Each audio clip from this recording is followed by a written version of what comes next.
Buenos días, mi nombre es Dayani Gómez y hoy voy a hablarles sobre la medición de oxígeno en sangre.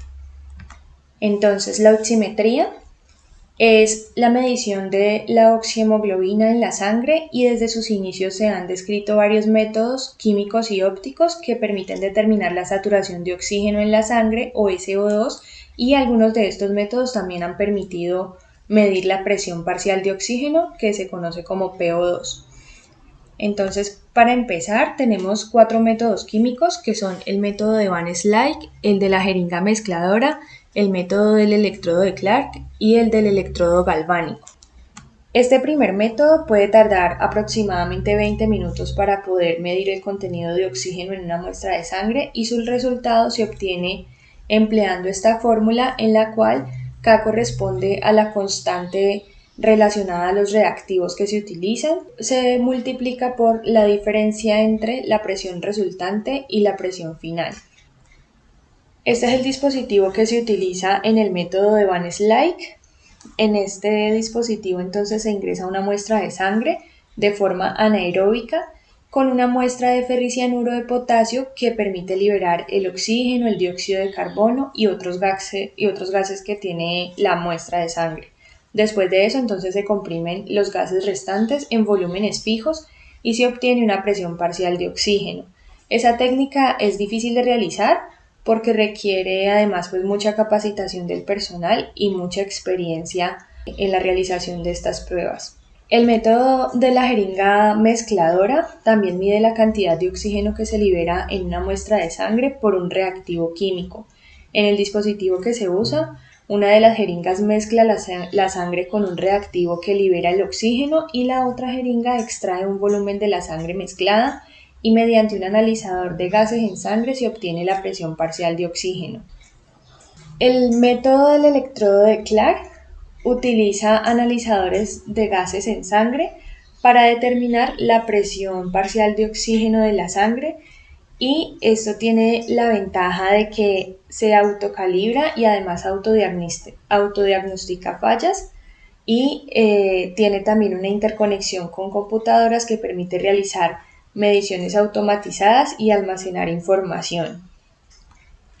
El electrodo de Clark, por su parte, utiliza principios básicos de oxidación que se ocasionan por el ánodo de plata que tiene y también utiliza principios de reducción por el cátodo de platino para medir la presión parcial de oxígeno en la solución.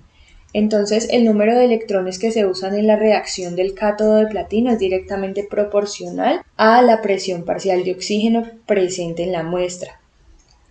Con esto entonces se mide la corriente entre los dos electrodos, se determina la presión parcial de oxígeno en la solución y bueno, con este método hay una desventaja y es que el sistema requiere calibración que debe hacerse con una muestra de sangre cerca del extremo del catéter y se debe analizar con un analizador de gases in vitro.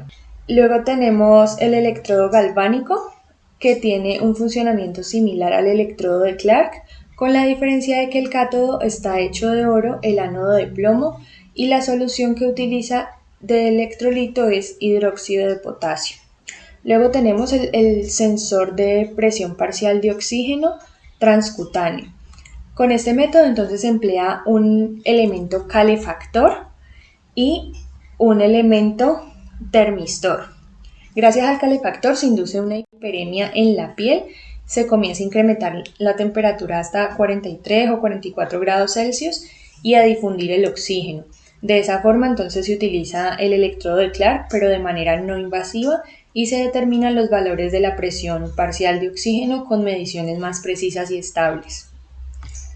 Luego tenemos los oxímetros in vitro, en los cuales se incluyen los espectrofotómetros y los cooxímetros.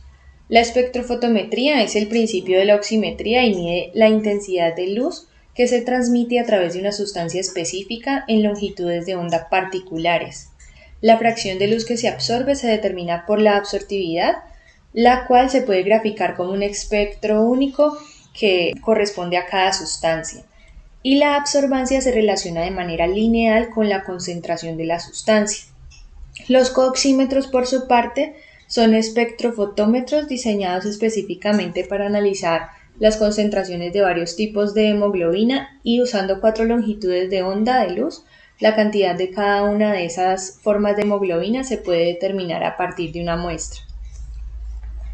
Aquí podemos observar el diagrama esquemático del cooxímetro.